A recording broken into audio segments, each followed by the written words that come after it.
Welcome to the Wide Right Podcast with Manny, Navarro, and some other guy.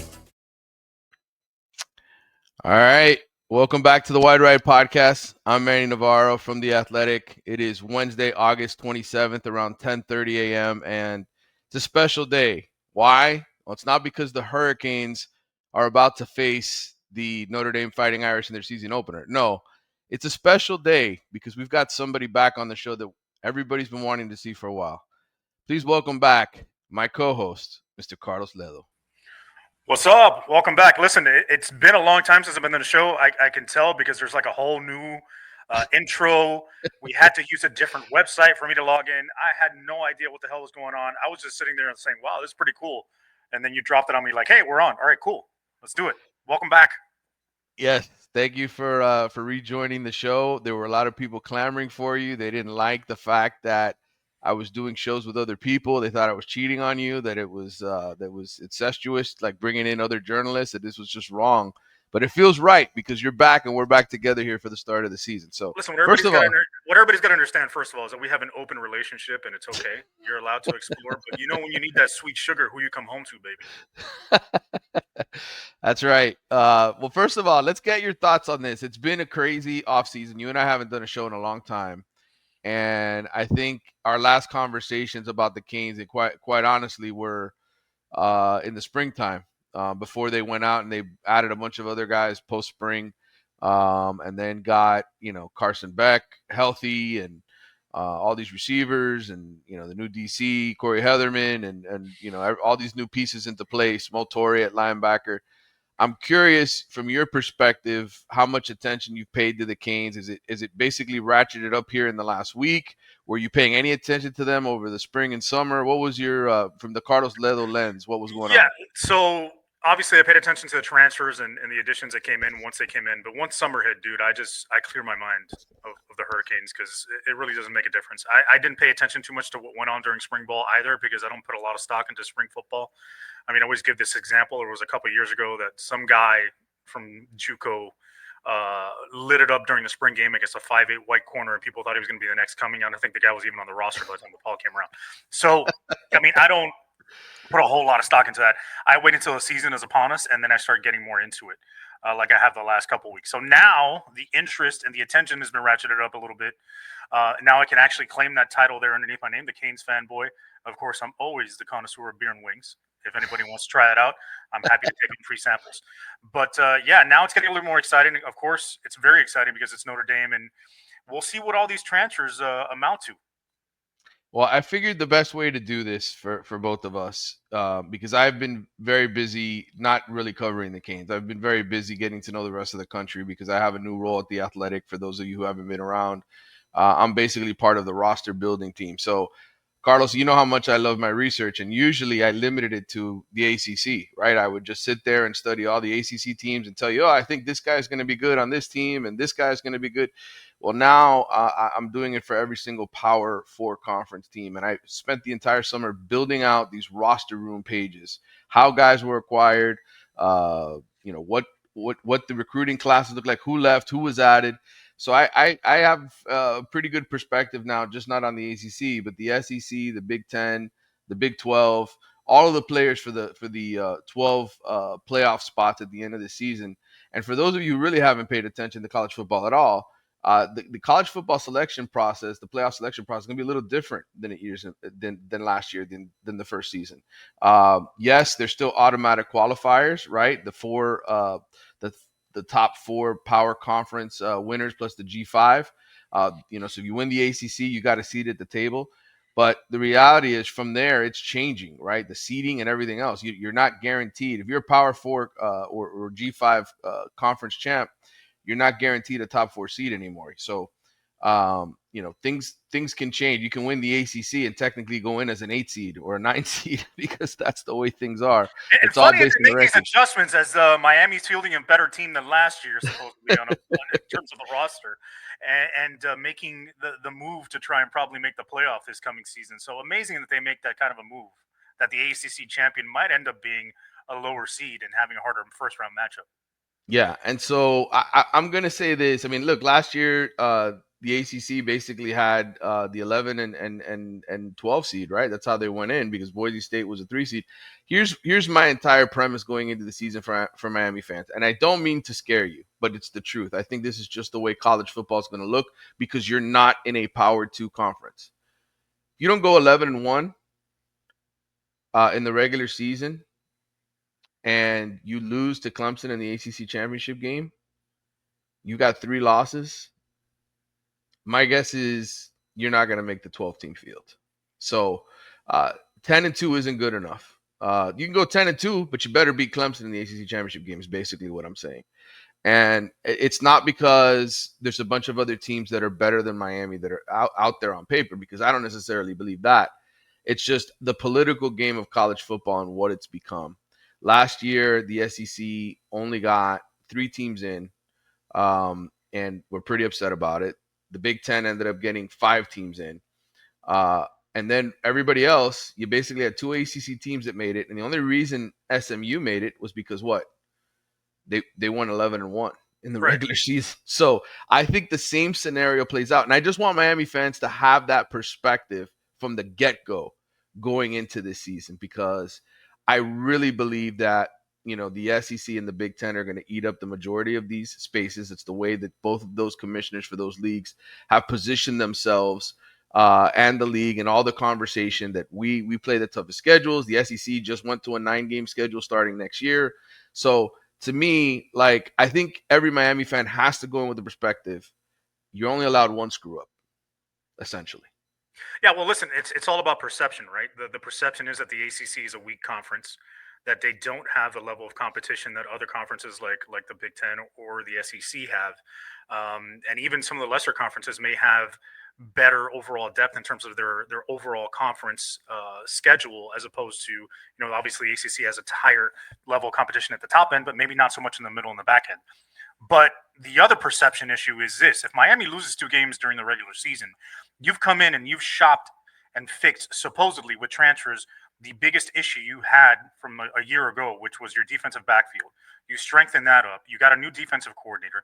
You paid $4 million now for a quarterback who is supposed to at least transition you into another big-time year, who was at one point rated as the #1 quarterback in the draft before the beginning of last season, who's got a lot of potential. Not Cam Ward, obviously, as good as he is or as talented as he is, but at least good enough to make you competitive and get you in the playoff. If they lose 2 regular season games, then the perception is these guys don't deserve to be in the playoff, right? You've loaded up on all this talent. Your roster is, playoff worthy. Your roster is ACC championship worthy, and then you're shitting the bed and losing 2 regular season games. I mean, that doesn't make sense, especially if one of those happens to be a conference game. I think, coming into this, the other thing is they're set up to make or break their own season. It's basically their destiny is in their own hands, because they're playing Notre Dame to start the year, top 10 team. They're playing Florida, top 20 team, and they're set up to play their ACC schedule and playing against a Florida State team that, who knows, by the time they play, maybe they're in the top 25, depending on how FSU season shakes up, because we don't anticipate them being as terrible as they were last year. They got rid of DJ Colorblind Uyunglele and they brought in a midget at quarterback, but still, he's a pretty good midget. He's, forgive me, that's a terrible word. Little person. They got a little person at quarterback that can run around and throw it a little bit, and they're hoping is the second coming of Kyler Murray. Yeah, I don't know what Florida State is going to be. I on paper, when I sit there and I crunch the numbers and I do the analytical thoughts, and I basically had to preview the entire season for the whole country. I did my oddly specific predictions for the Athletic, and so I did every single conference game in every league, who's winning, why, and when I did the math, I think I put Florida State at 8-4. 7-5, based on what I think they've got and the games that they should or shouldn't win. And so, 7-5, 8-4 Florida State is a competitive team, especially hosting Miami, especially being a hungry program. So that's a dangerous game. I think another dangerous game. SMU November 1st. That's another game. I know people are going to say, oh, SMU, they lost all their guys on defense. Rhett Lashley. I mean, they won 11-1 last year and made the playoffs, but that quarterback isn't that good. Did you see him against Penn State? listen, Rhett Lashley is still a damn good coach, and SMU has a boatload of money, and they are spending it to upgrade their roster. They did. They brought in 9 defensive linemen via the portal, Carlos, and we're very, very busy. So that's another game is a potential pitfall. And oh, Not by only the that, way, and on the converse of what Miami did last year, yeah. shitting the bed because of their defense, he took a team that really didn't have a quarterback or a guy that could throw the football, went 11-1, and did what they had to do to get into the playoff. Right. And listen, Kevin Jennings, yes, he had a bad day against Penn State, but his numbers outside of that were pretty damn good. In fact, he almost came back to beat Clemson in the ACC championship game with a strong second half. So I look, I get it. Miami fans, this is the time of year you like to be cocky, you like to flap the wings and be like, hey, we were 10-3, we're ready to win the ACC championship. We're going to go to the semifinals this year. Mario's there's still some major concerns and questions. And while I'm more confident in this roster than I've been in any other Miami roster, including last year's with Cam Ward, Carlos, the schedule is not easy. And that's why I'm bringing up this topic first of you better go 11-1 or you're not going to make the playoff because it is a challenging schedule. And outside of SMU, I was going to say the other games to me that I circle, look, Virginia Tech always plays Miami tough. Let's not forget, how Miami beat them last year. And then you got Pittsburgh to end the season. And yes, Pittsburgh shit the bed, so to speak, at the end of last season. But they started off 7-0. And when their quarterback got hurt is when their season really went awry. And let's not forget, that's the last game of the season in cold-ass Pittsburgh. So I'm just saying, the potential for, disappointment, if you want to use that as the word, is there. Yeah, I wouldn't sleep on Louisville either, and South Florida is going to be tougher than people anticipate, I think. So for me, it's a schedule that's, I think, beefier than a year ago. It's a lot harder than it was a year ago, and they're going to have to meet the challenge. They've gone out and done what they had to do from a roster perspective to try and prepare for this season and be able to meet the challenge. Now it's all in their hands because at the end of the day, they're the only ones that could determine their end. They're the end of this journey, where it goes. And Mario has to prove himself. Now he's picked all the grocers. I think he was saying in an interview not too long ago, let's not forget about where we started, right? Where this thing started. Like, he likes to harken back to the fact that this roster was basically dog shit, and he's built it up to what it is today. That even though last year was a disappointment, we're making progressive moves and advancing this roster and this program forward with the way we're doing our talent acquisition. Well, shit, dude. Time is now. I mean, I don't want to hear anymore about how great you are at talent acquisition. Let's see how great you are at talent development and implementing and executing a game plan with that talent. Because now it's really the pressure's on him. It's year 4. There's no more Manny excuses. It's you. This is your roster. You handpicked pretty much every starter on this team. Let's see what you do with it. Yeah, and really, for the people who are like, oh, this is one of the most talented, experienced Miami teams ever. I have some national perspective to share with you. I have some ways to quantify all that because I've done all the effing research, Carlos. This was 3-month project of roster breakdowns. There are actual people saying this is one of the most talented Miami rosters of all time. No, well, in the last 20 years since. Okay. I was about to say because listen, that to me reminds me of that Eddie Murphy joke, like when you're starving and somebody gives you like a plain old club soda cracker, and you have it in weeks. You're like, oh my god, this is this a Ritz cracker? This must be a Ritz cracker. This is delicious because that's how starved we are for a good program. Because pump the brakes, baby. Yeah. Well, here's what I'm going to give you, Carlos. This is how I quantify where this Miami team's to give you some honest, real perspective. Okay. Again, I've done the research on every single Power 4 roster. I've got them here in a huge chart. I wish I would be able to share the numbers with you so you can see this and use your own sorting so you can look at it. I probably will after the show. I should have done it before the show, but I can share it with you for future perspective. My preparation for shows has a vaunted history and has a great reputation, so people know what to expect. Yes. In terms of players who played snaps in 2024, okay, these are guys that played last season, that played meaningful snaps for their teams last season, and are now on the Miami roster, right? I did all the transfer additions for every single Power 4 team, everybody who was lost. Right now, based on 2024 snaps, Miami has the 10th most snaps in the ACC. Okay, so from 2024 snaps, not career snaps. This is 2024 last season. Teams ahead of them in terms of experience from last year: Louisville, Virginia, Clemson, Wake Forest, Georgia Tech, California, SMU, Stanford, and Pittsburgh. All more experience in terms of snaps. And if you're going to do starts, all right, I'm going to sort it by starts, 2024 starts. Let's see where Miami is. Where do they fall? I think they're right around the same area in terms of starts coming off of last season. I'll count the teams. North Carolina has more. NC State has more. Georgia Tech has more. Virginia Tech has more. SMU more. Syracuse more. And then Miami. So what is that? 9th or 8th? So in terms of just experience, starting experience coming back, this is a team that was depleted of a lot of its experience at the wide receiver position. They lost guys in the secondary who had played a whole lot, replaced them with guys who have played a lot. Where do you stand from a positional standpoint going into the 2025 season, Carlos, where you have the most confidence? Give me 3 position groups you have the most confidence in, and then 3 position groups you have the least confidence in. Let's go with most confidence.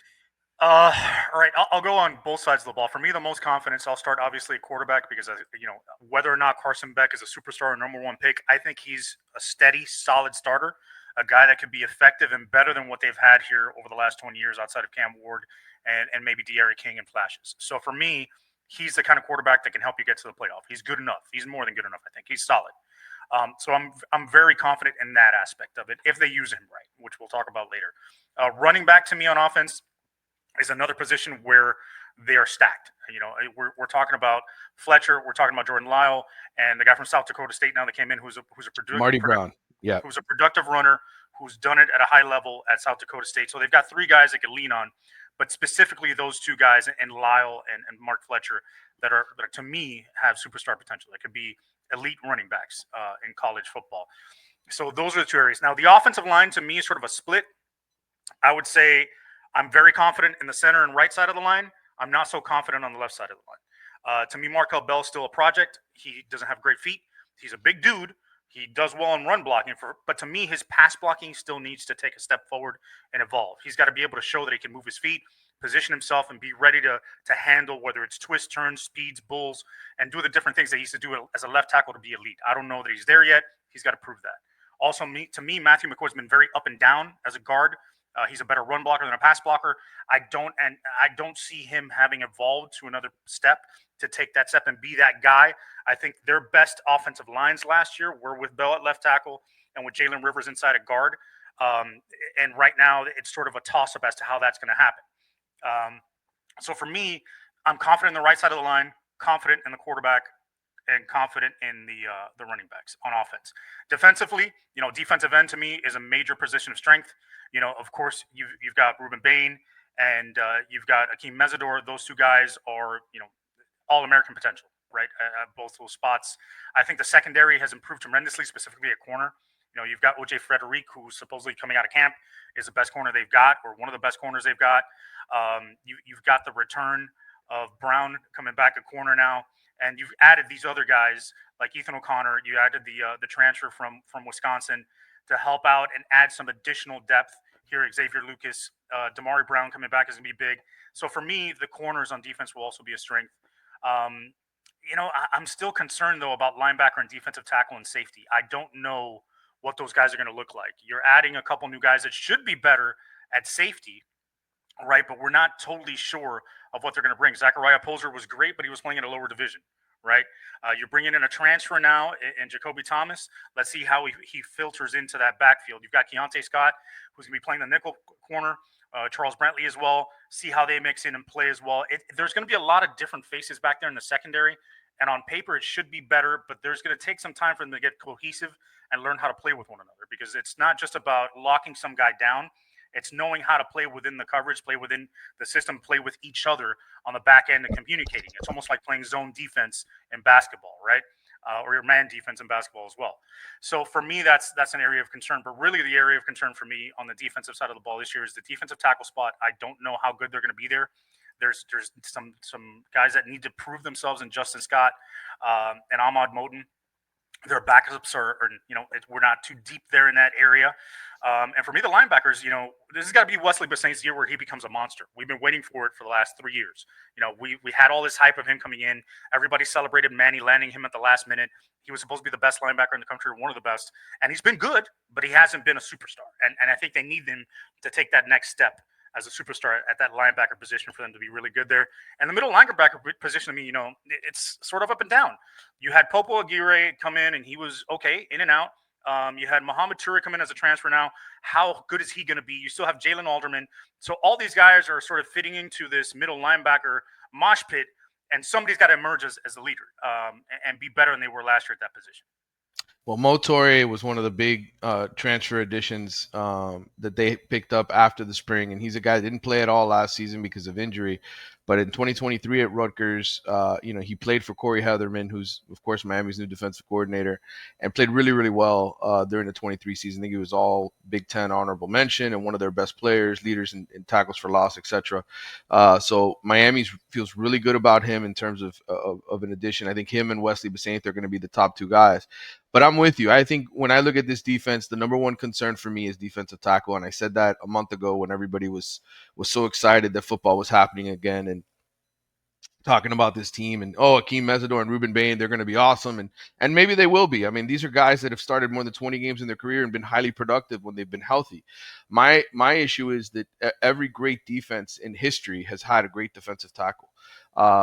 Somebody who is dominant, who helps stuff the run so that the rest of the defense can eat, so to speak. And, Miami went out and got David Blay from Louisiana Tech, and, he's excited that he's eating good food and being in great shape. He didn't have the greatest of facilities at Louisiana Tech when he was an all-conference first-team player over there, but he has it now and is, I think, finally getting to the right weight, right body fat percentage, all of those things. But the reality is Miami needs Justin Scott, who's going to be a second-year player, the former 5-star, to be elite in my mind. He needs to come in and be the dude so that a guy like David Blay, a guy like Ahmad Moten, Armando Blunt, who's going to play some inside and outside, that those guys don't have the pressure on them. I think Justin Scott can be a dominant football player. The question is he ready? This is year 2. He played a total of 113 snaps. He had 7 tackles, 2 for loss, and 1 sack last season. This is you're basically going from being a complimentary player to being a dude, like not just a starter, but a dude. And let's not forget, Simeon Barrow was really good for Miami. He was an all ACC type performer. You had CJ Clark, who was another veteran who played a lot of football at NC State, came in, played 345 snaps for you last season. You had Elijah Alston out there on the edge, played 272 snaps. You had Tyler Barron, 452 snaps. So basically, Ruben Bain and Akeem Mesidor are going to have bigger roles, but if they have no help in the middle, that's going to be problematic. And this matchup number 1 against Notre Dame, who, oh, by the way, yes, they lost players too. I get it, Miami fans. But at the same time, this is a program that played for the national championship, played 16 games, Carlos. They got a lot of guys into games last year and got them a lot of snaps. And look, I've got Notre Dame's roster and their whole room broken down. Anthony Knapp, Bill Schrouth, and Emil Wagner. Left tackle, left guard, right tackle. 15 starts, 843 snaps. 12 starts, 700 snaps. 16 starts, 973 snaps. All of those guys were young players who played a lot last season on a team that beat Georgia, the SEC champion, that beat Penn State here in the Orange Bowl, already won a game here in the stadium, and are dominant players at their position. Like, you may not have heard of them, but I guarantee you a couple of those guys will get drafted because Notre Dame always puts guys into the NFL from the offensive line position. Yes, there's 5 positions on the offensive line. There are other guys who have to step up into bigger roles. And yes, they've had injuries. Charles Jagasaw, who started the national championship game at left tackle, I think has been banged up.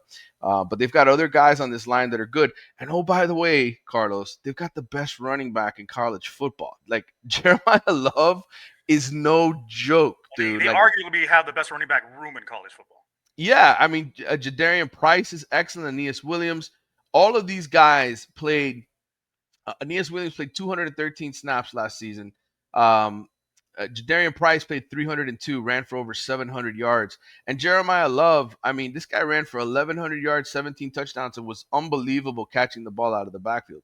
So these are all, I guess the point is they're seasoned guys. The only guy who doesn't have a whole lot of seasoning for Notre Dame in this opener is C.J. Carr, the quarterback. Right. And I get it. It's a big deal. But the receiver room, you got Jaden Greathouse, who had 42 catches to lead the team last year. He's back. 11 starts, 493 snaps. They brought in Will Pauling from Wisconsin, who had 42 catches for 400 yards last season. He's a senior. Malachi Fields from Virginia was a big pickup. Huge. He had 55 catches, 808 yards. So CJ Carr is coming into this game as basically the weakest link, or the most unproven link, really, because you can't even call him the weakest link. And I would argue that he comes in with a better receiver core to start than Miami does, from an experience perspective and a production perspective. The other thing is, when you're talking about the defensive line and defensive tackles, why they're so important, they're not just important for those defensive ends. They're important for the linebackers more than anything, because you need guys to occupy gaps and occupy space. When a guard or a center can single block a defensive tackle, that allows you to pull and move and use other guys to be able to down block and move and get to the second level and block linebackers. When you have to double team a tackle, right, or maybe even slide in a guy to chip as a third on a tackle, that means you're occupying more bodies and there are less guys free to get to that second level and block linebackers.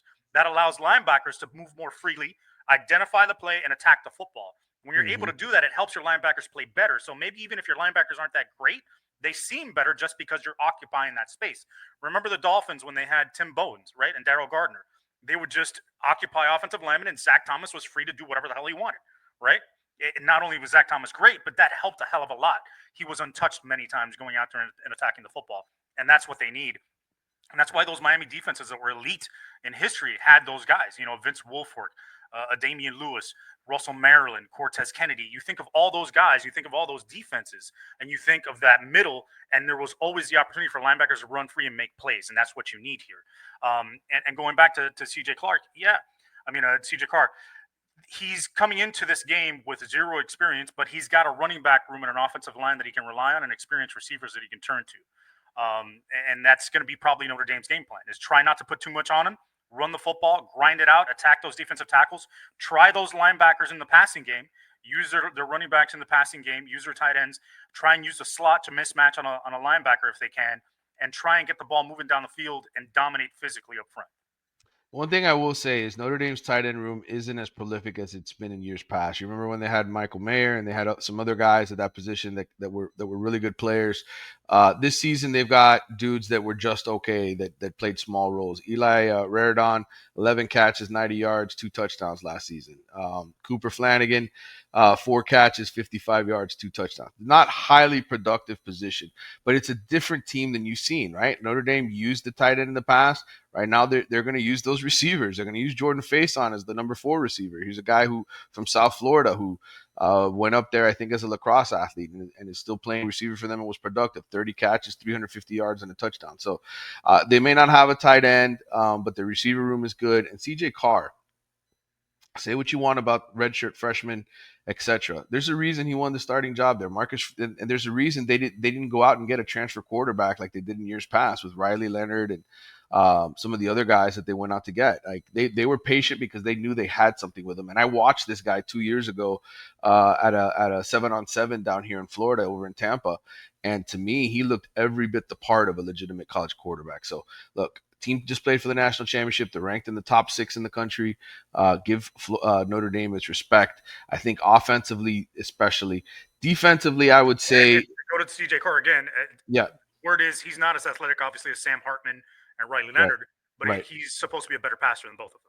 Yes, yeah, and he's gonna have time to throw. Okay, Miami's, unless they're bringing some extra blitzers, I'm pretty confident that Notre Dame's offensive line is gonna be good enough to withstand these guys. If they were able to block against Penn State and Ohio State and Georgia in 3 consecutive games and hold their own, I'm pretty sure they're gonna do okay against Miami.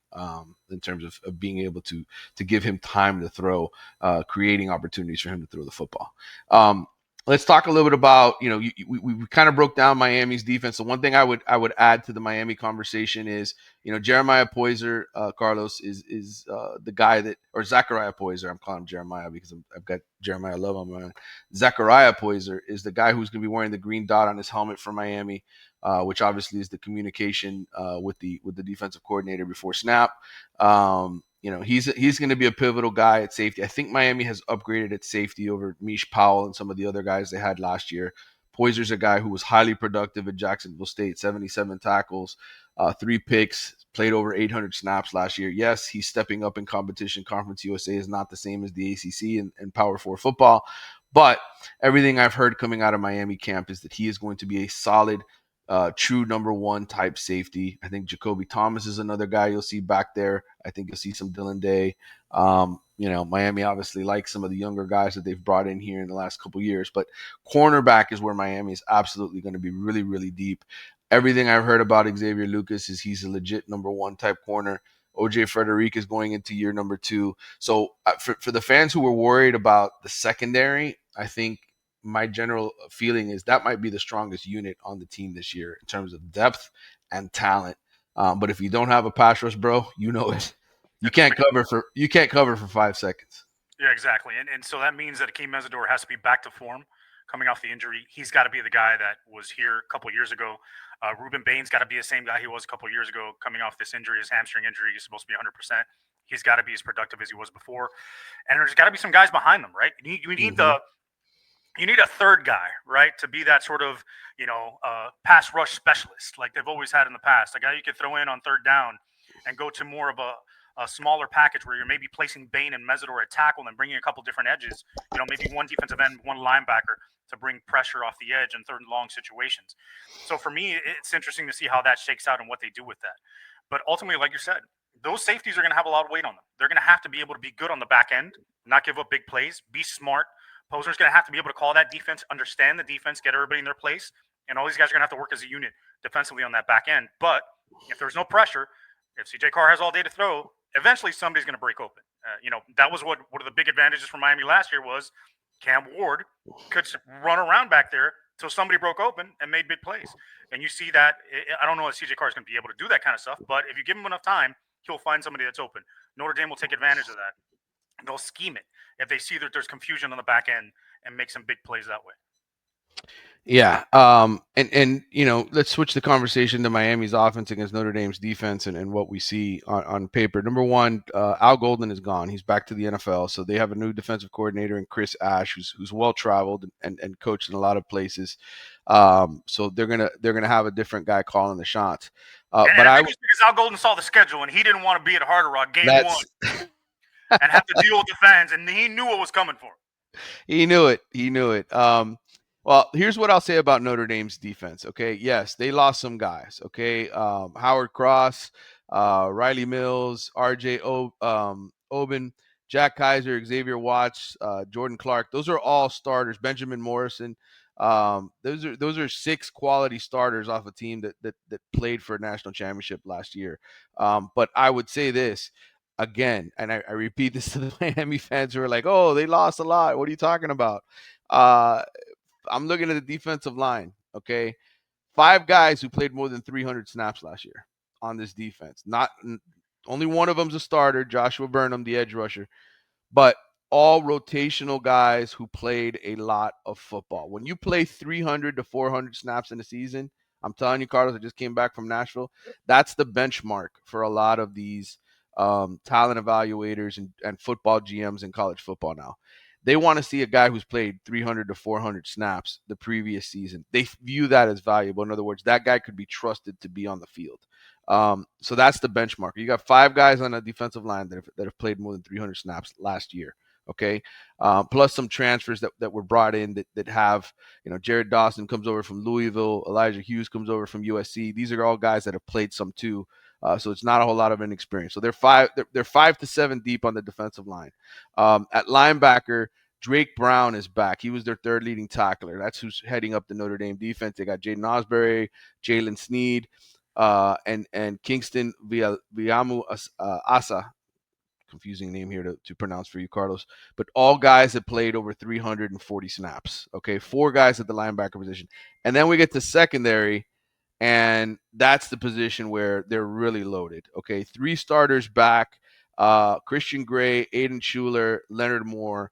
All high quality Pro Football Focus guys that have great numbers, that were starters in a secondary that was really good. Then they added Devonta Smith, a cornerback who was an 11-game starter at Alabama. So it's a pretty daunting assignment for a new quarterback and a bunch of young receivers, is it not?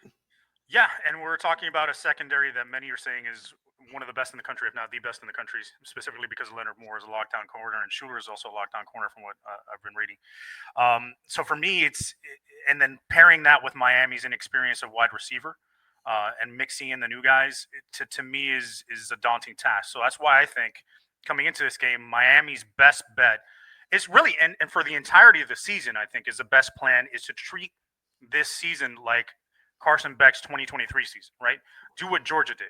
Lean heavily on the run game, use play action, and then try and make plays off of that. But your base has to be, we're going to beat you up front. We're going to use these 3 running backs we have. We're going to come at you in waves. We're going to come at you with different schemes in the run game. And then we're going to let our quarterback make big plays, make good decisions, and not try and force the football. Where he got into trouble last year with Georgia was he tried to do too many things and tried to be too explosive and fit the ball into tight windows that he shouldn't have tried to do and do too much. If they're able to manage Beck in the way that he only has to make the right play and not force balls and then lean on that running game, Miami could be very successful offensively. I don't think they're going to be anywhere near as explosive as they were a year ago and score as many points, but they'll be steady and they'll be good enough, which may work to the defense's advantage because now they're sustaining drives. Now they're killing clock. Now they're wearing down the opposing defense and keeping that other offense on the bench. And then when the defense comes on the field, they're fresher and ready to attack, which helps. So to me, I think the concern going into this game, offensively versus defensively, is that mismatch. I think Notre Dame has the advantage with the defensive backs versus our wide receivers.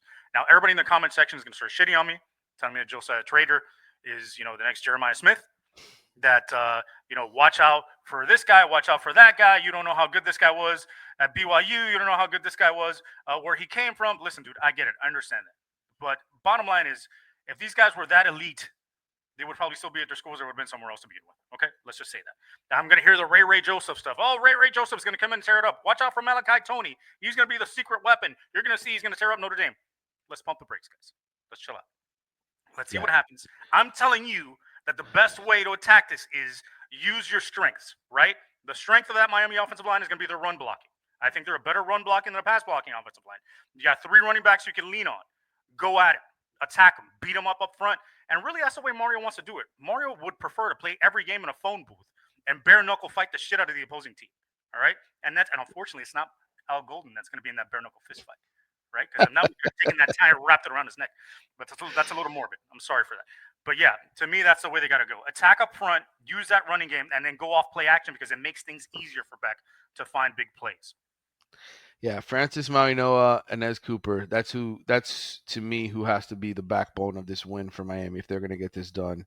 Obviously, Mark Fletcher, Jordan Lyon, and Shamar Brown are all going to carry the rock and get plenty of opportunities to play and to make plays. But it really has to be behind the right side of your offensive line. You need those guys to play at an elite level to control the tempo of this game. And to me, it's all going to come down to turnovers. Which quarterback makes the fewest mistakes.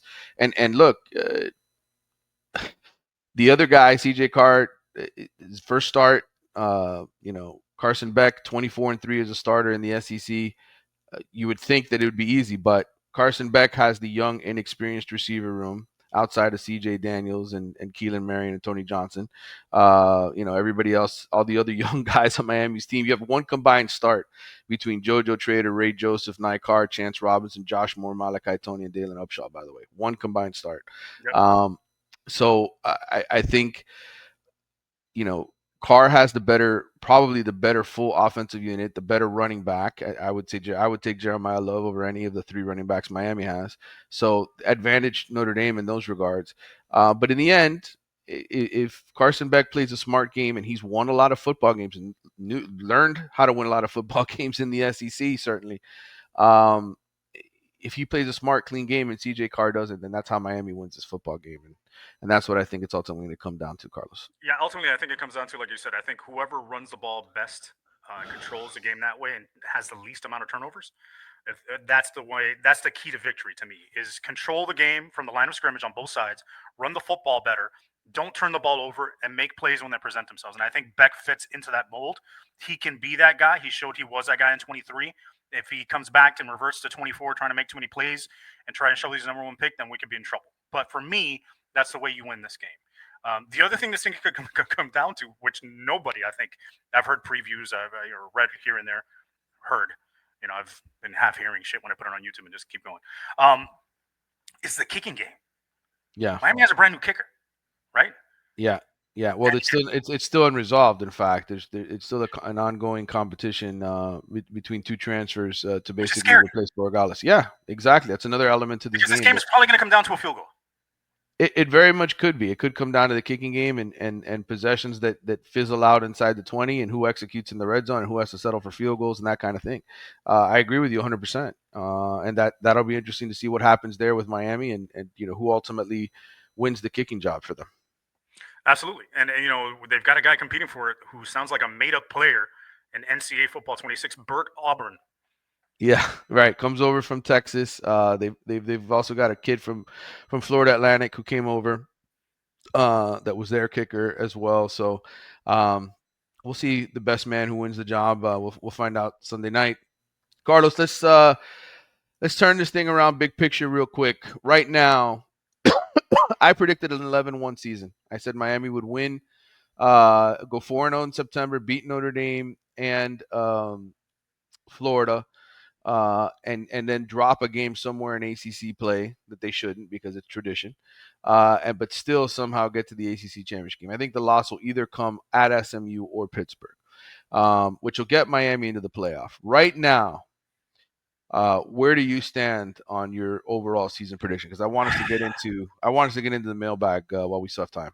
Yeah, I've fluctuated between 10-2, 11-1. Sometimes I've even come in and said maybe 9-3.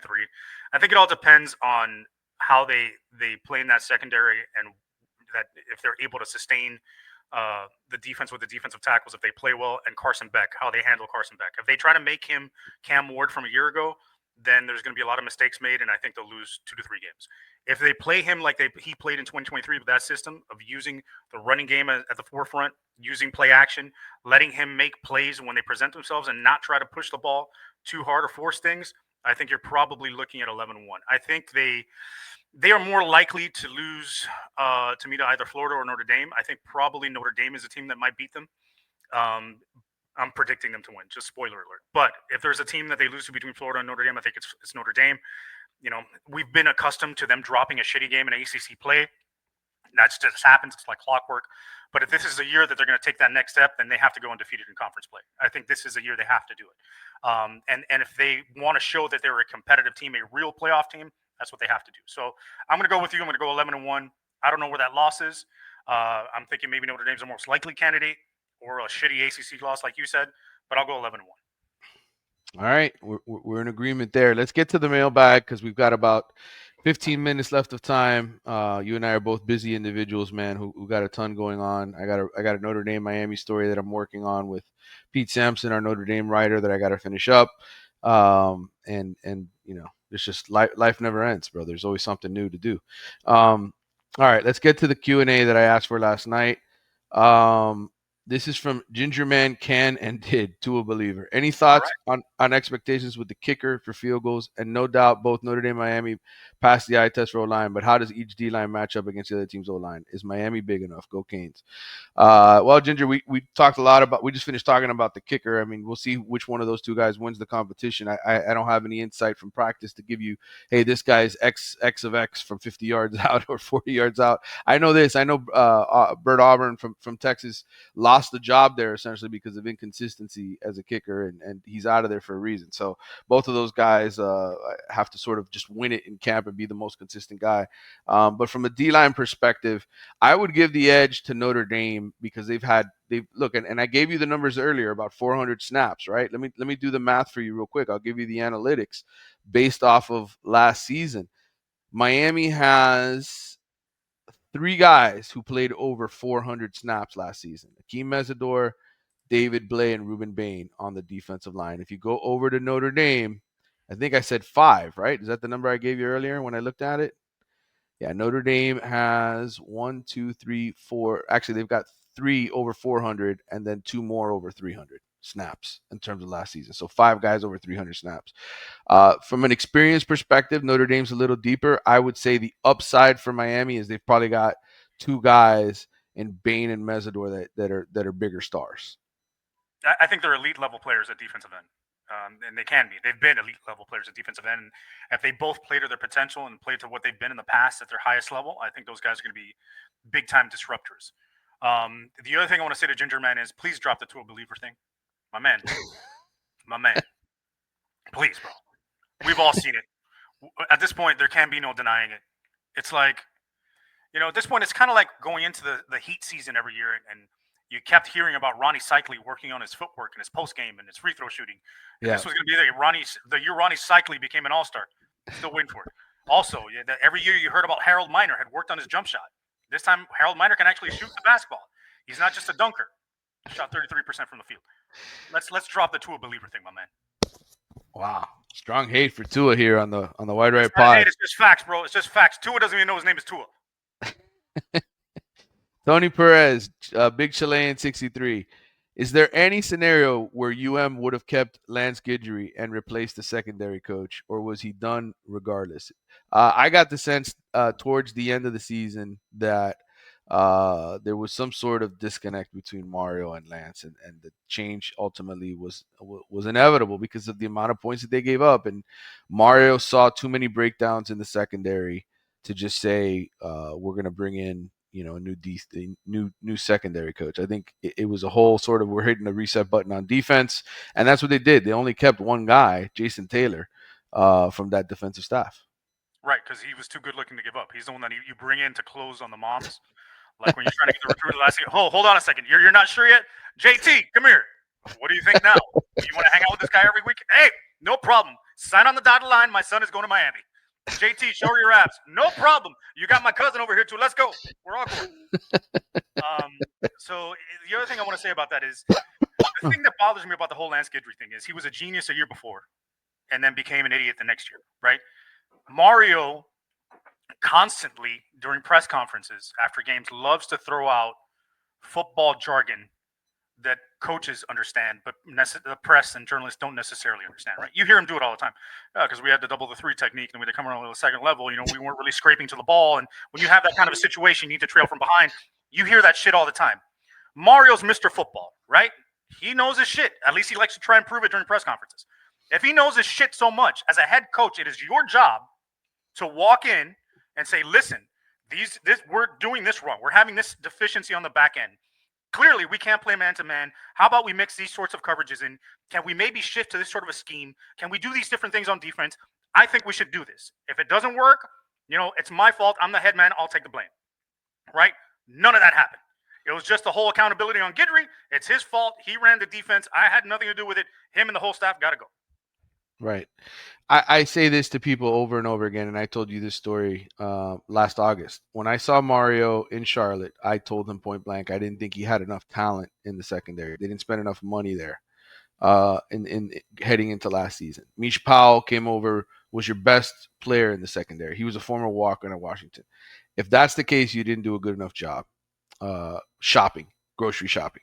And right. You overestimated what you have. And I will say this, since then, they've pretty much acknowledged, yeah, they overestimated what they had in the secondary. And certainly Damari Brown's injury didn't help early in the season. That put them at a disadvantage. But, they sort of went over the cap this time in the secondary and loaded up to make sure that wasn't the case anymore. But I think also, like I said, my whole thing, you've seen it, I've talked about it in the past. Mario on defense, when the team's on defense, this is Mario. Yep. He doesn't pay attention. He's on offense. Mario's like this. Yeah. Right? He's locked in. He should have been locked in on both sides of the ball. That's what a good head coach does. Yeah. Rodney King 06. Is this the best team in terms of talent only since when? And my hot take for 2025, Miami beats Clemson twice this year. All right. So I mentioned blue chip ratio and talent and all that earlier. I'm going to give you guys the numbers because I looked this up, Carlos. Okay. What I did was for math, I looked up how many teams have 5 stars, 4 stars, every single Power 4 team. I'm going to do the math real quick here. Where does Miami rank in terms of blue chip ratio? Miami this year is 16th in terms of blue chip ratio. They've got 43 blue chippers, 5 stars, and 38 4 stars among the Power 4 conference schools. Okay, Georgia leads the way with the most. They've got 71. Ohio State is next with 66. LSU after that with 63. Alabama after that with 62. Texas A&M with 60. Penn State 59. Notre Dame 57. Texas 56. Oregon 54. Michigan 53. Oklahoma 50. Florida 50. Clemson 47 rather, and then Tennessee 46, Auburn 45. All of those teams on paper have more stars, if that's what you worry about. How was this guy evaluated coming out of high school, than Miami does. I would say there's certainly been more talented Miami teams before this one, but I would say in the last 5 to 7, including Mark Richt, Manny Diaz, right in the last 10 years post Al Golden, this is probably their most talented team on paper because of depth on the offensive line and in the secondary. Yeah, I agree. Now let's see if the results match the talent, which has always been the issue here. Right. That's one way to break it down. I'm glad I got asked that question because I could share some of the research I did. This is from Hobby B J-Boy 1724. Glad you guys are back like Terminator 2. How much of a decline / improvement do you feel Miami is making on offense and defense from a ranking perspective? What do you feel the offense and defense needs to be ranked to make the playoff? Well, glad you asked, J-Boy. Last season, I'm going to go to Miami's roster real quick because I got all these rankings done. Miami led the nation in scoring. You guys know that. In defense, they finished 8th in the ACC in terms of scoring defense. First in yards per play on offense, 5th in the ACC in yards per play on defense. If they're going to make the playoffs, Carlos, SMU led the ACC in scoring defense last year. I don't know if you knew that. I think they've got to be top 2 in both of those categories. Scoring offense, scoring defense, yards per play on offense, yards per play on defense in the ACC. They've got to be right there with Clemson if they're going to make the playoff. Yeah, I think the recipe for them to be in the playoff is to be a top 15 team nationally in both categories. I think that helps. I think if you've got a top 15 offense, top 10 ideally in terms of scoring, you've got a real good shot at making the playoff. You should be in the playoff. Same thing with defense. If you got a top 15, top 10 scoring defense, you're one of the better defenses in the nation. You're borderline elite, and you should be in the playoffs. So to me, that's where the aiming point should be. Top 15, top 10 nationally in terms of scoring offense and scoring defense. And, I think they could be there. They're going to score less points than they did a year ago. I can almost guarantee that. But I think the way they score the points and the way they get to those points is probably going to be more beneficial to the offense and to the team as a whole. And I would say this, the key stat for me, Carlos, when it really comes down to it, when I've studied and crunched all these numbers over the years, is turnover margin.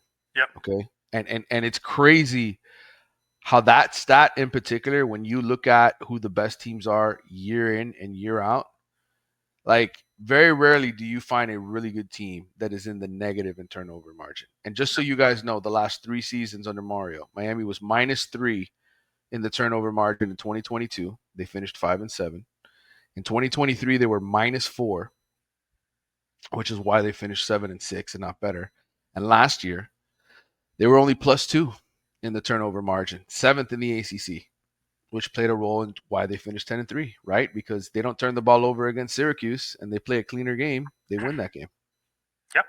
And that's the bottom line. Good teams don't hurt themselves, right? So teams that don't turn the ball over, don't have unnecessary penalties.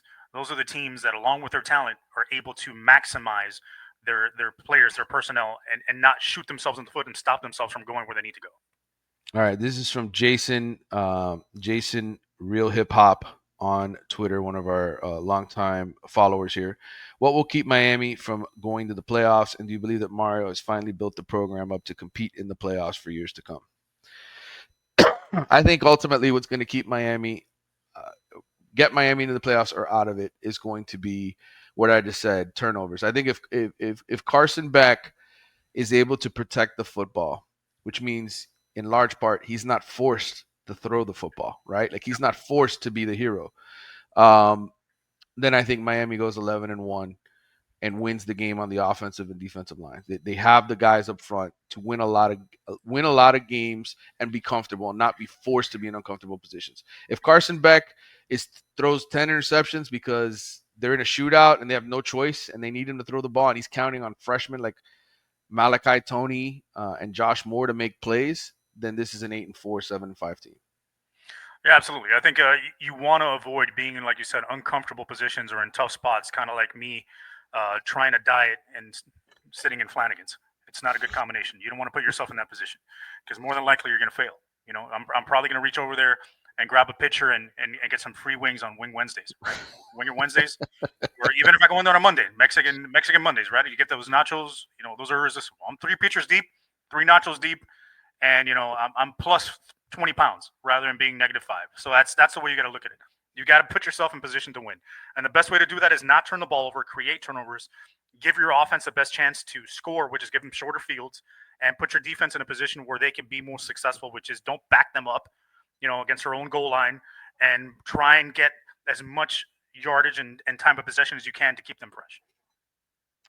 This is from Ryan Falcone, 123. Considering this is probably the most well-rounded roster we've had on paper for a very long time, and the fact that we have 8 home games, this team has got to win 10 or more games this year, right? If not, then Mario might be in trouble. Well, Ryan, go ahead, Carlos. I don't know about in trouble, but yeah, we could point the finger at him and say he's not doing what he's supposed to do. Yeah, I would say this. Year 4, you've bought the groceries, you've changed the coordinators multiple times. You've had an opportunity to put your fingerprint all over this program, and this is a tougher schedule, a much tougher schedule than they had a year ago when they went 10-3. I'll say that off the bat. But 8 home games, like you shouldn't lose to Louisville at home on a Friday night. That should be a game you win. You shouldn't lose to Notre Dame, you know, with a redshirt freshman quarterback making his first start when your guy is 24-3 in the SEC. You shouldn't lose to a Florida team you beat 41-17 at home. Does that mean you might not go on the road late in the year and fumble against SMU and blow it, or lose a game to Pitt because Pitt's a pretty good team and you're playing in cold weather and your guys are tired at the end of a long season or banged up? Like those things can happen. But to just assume that, you know, because they've got 8 home games that they should go win 10 games and Mario's going to be in trouble, I don't know that you can safely just, you know, make that sort of declaration. A lot of different things can go wrong, right? In your season, you could lose Carson Beck and have to play with Emory Williams all year. That could depends on context. It all depends. It all depends on the context. But I think for Mario, there certainly is a level of pressure from all the people who have been giving him millions upon millions of dollars, Carlos, to show something this year in year 4. And I think at the very least, he's got to get to the ACC championship game. At the very least, you don't make the playoff because you go 10-2 and you lose to Clemson, who's potentially a top 5, top 2 team this year with all the guys they've got back. I think people are going to say, well, shit, you played well enough. You just lost some tough games, right? Like but you made progress. You took a step forward. There was some level of improvement. I think if he takes a step backwards, then we probably see some boosters and people back out of supporting him that are blindly giving money to the program.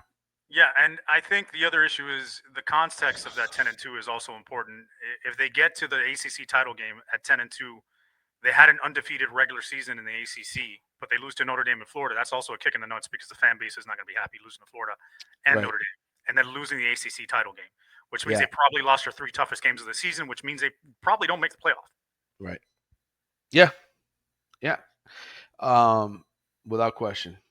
This is from Jawad, 1701. Cleveland Gary was down. He just wants to make sure that everybody knows Cleveland Gary was down. Yeah, without a doubt, Cleveland Gary was down. We know that. A couple of other listeners. First of all, Corey Lowe doesn't believe that you're back. I guess I am not. This is a mirage. I'm actually. I'm like Tupac at Coachella. You can't really see me. We've had many people ask me about why the podcast is not available for download, like on iTunes and Spotify anymore. There were some changes in the athletics podcast department, and at the end of last season, I was basically told, "Look, we're not going to have the people to upload and produce your podcast like in years past. So I invested here in StreamYard so we can put some little graphics up. We will have the show on YouTube, which is just as good as listening to it in your car. You can play YouTube on your car. I don't know if you listeners are familiar with that. You can play YouTube. You can download the audio and certainly stream it, I think, from YouTube. So or just stream it, or just put YouTube on in your car if you got Bluetooth and it'll play.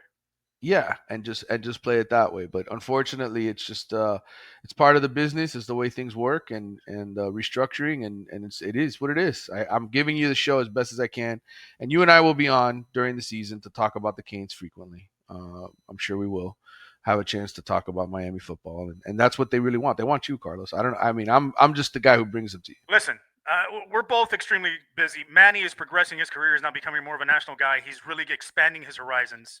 You know, I'm not here to weigh him down as an anchor. I'm here to Far from it, brother. And give him some entertainment every once in a while, so he can break free of the stresses of the national media. If you guys want to see more of us together, comment it.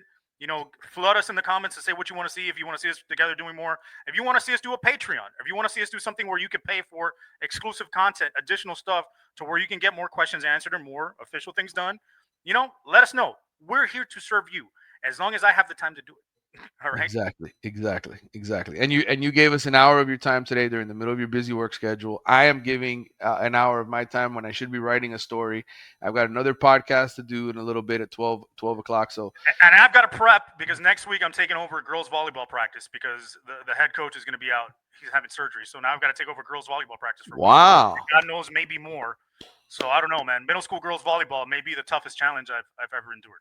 Well, good luck to you, sir, because that is not an easy. And I am coaching girls basketball yet again here now in the fall, so that'll be fun. It'll probably be mostly a Sunday schedule, but I will be coaching basketball while both of my daughters also are very busy in the travel soccer front. So the Navarro house is a busy place, a lot of miles on the cars, but looking forward to doing the show with you, Carlos. Week to week. Glad you're back. Hopefully we can make the schedule work every single week and be able to talk about Miami's opponents and the big stories that are going on with the program. And again, if you want to see me back week to week to preview the games and all that kind of stuff, comment it or tell me to go to hell because I don't want to waste my time. If you guys enjoy this kind of stuff, this lowbrow sort of analysis from my end, where I drag Manny down to this level, where we're no longer talking about football, where we're making comparisons to Flanagan's and things of that nature, go ahead and comment it up. All right, guys. Thanks for tuning in to the Wide Right Podcast. We'll be back next week with another show. Carlos, thanks as always. Make sure you follow Carlos on Twitter at MIA. Well, actually, I haven't even tweeted like in 3 months. Well, you will on Sunday, right? I'm sure you'll be there commenting at some point. Well, only if the stuff I said is right. If not, I'm staying off. And can people still buy shirts, Carlos, or where are we with that? I mean, we can, but I haven't done them in a while. So again, comment. Right. If you want shirts or whatever you want, if you want me to make a personal appearance or give you a cameo for a birthday, let me know.